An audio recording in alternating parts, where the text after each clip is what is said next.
so much. Joining us now with reaction, let's welcome in Republican Congressman from Texas, Randy Weber. Sir, welcome to National Report. Thank you very much for taking the time. We got some news yesterday, the fact that we could see more details about this affidavit that led to the raid on Donald Trump's estate. I know you dined with the former president one day after the raid. Have you heard anything about his response to the judge possibly unsealing parts of this affidavit? Well, of course, Emma, thank you for having me on.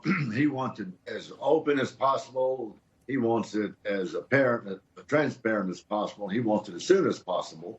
And we're very disappointed that they've chosen to play games. I will say this, what Kilmeny, I think was her name, just talked about the Section 793 law is pretty eye-opening for me, because it said whoever willfully chooses not to turn that over. Think about Hillary Clinton. James Comey said nobody would prosecute her. Obviously, they had not demanded that she turn over her laptop with all those emails. It's a double standard. When it comes to what was taken as well, there had been reports circulating. It was nuclear codes, right? This came from leaks. I believe it was published in the Washington Post originally. But we don't have the exact details as to what these classified documents were, right? We hear from the National Archives that they were going around to collect items that were taken from the White House and then transported to Mar-a-Lago without, declassifying them. Is there something that would be sort of the tipping point for you, sir, that Donald Trump might have taken from the White House that you would understand and justify a raid of this nature? Well, I think the tipping point, really, quite frankly, is the method that the FBI upper echelon used. The FBI organization in and of itself are good rank and file people, but they proved with the Carter Page, when they went to spy on Donald Trump, they proved they can't be trusted.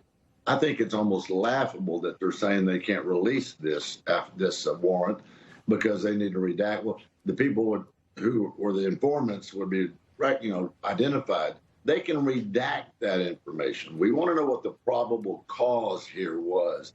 The president has access to all of those things. And think about the double standard, Emma. Hillary Clinton was never president. She was Secretary of State. She didn't have that same level of authority. So I think what the problem here is not necessarily that is the president unhappy with it. The problem is that he knows that there's a double standard here, and so does the American public.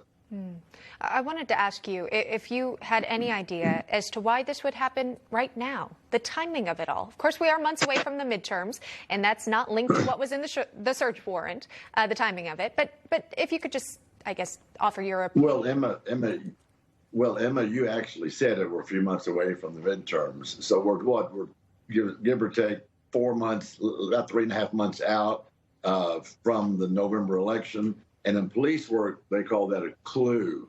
Don't you know the Democrats are focused on that? Again, FBI Director Chris Wray, appointed by Donald Trump, search warrant signed off by Merrick Garland. We're going to keep an eye on this story. If we could, though, sir, because I know you're representing the good state of Texas, let's talk about what's happening at the southern border and really how the American people view what's happening there.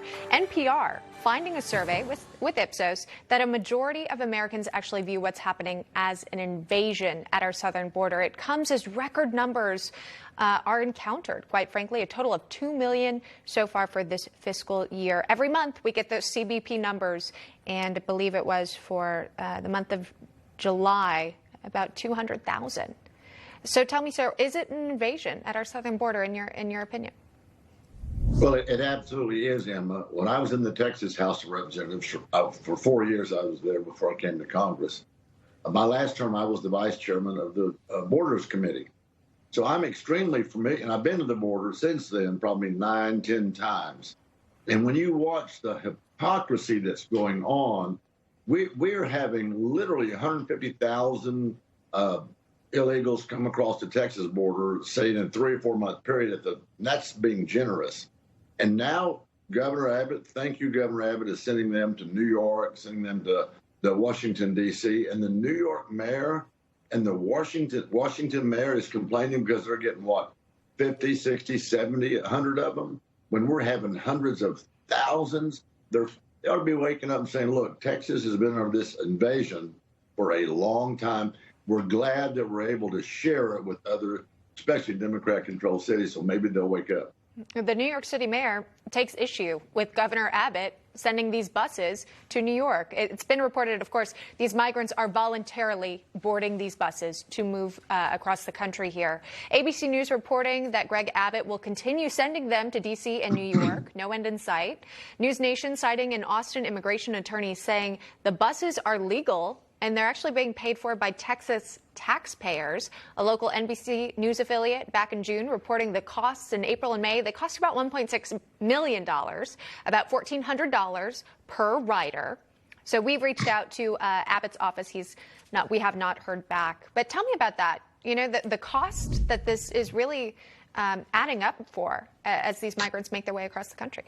And that's a good point, but I want to go to the human suffering cost. When I was in the Texas legislature, we met with the DPS. And Steve McCraw, director of the DPS there, we had a chance to visit. And back then in 2009, 2011, we knew at that point 5,000 Texans had been hurt by illegals, illegally entering. And when I say hurt, I mean pistol whipped, robbed at gunpoint. Some of the women violated violent sexual assaults. They had their cars stolen, their homes broken into, businesses looted. 5,000 Texans by illegals who shouldn't even be here. What about the human cost of suffering on the border? Of course, I represent Texas, Gulf Coast, Upper Gulf Coast, but that's our great state. Why should we have to bear that? Let me make one more point, Emma, if I may. I was also on the Public Education Committee for those 4 years, kindergarten through 12, K through 12. Texas currently has over 5 million students and about 1,100 school districts. If you divide that out, Emma, and if it's 5,000, average school district is 5,000, if you bring in 100,000 minors, you just brought in 20 complete school districts. Somebody has to, do I have my math right? Somebody has to educate. Right. Why should we have to? America can't be the charity for the world. Somebody has to pay that. Yeah. So this human cost is what I'm focused on.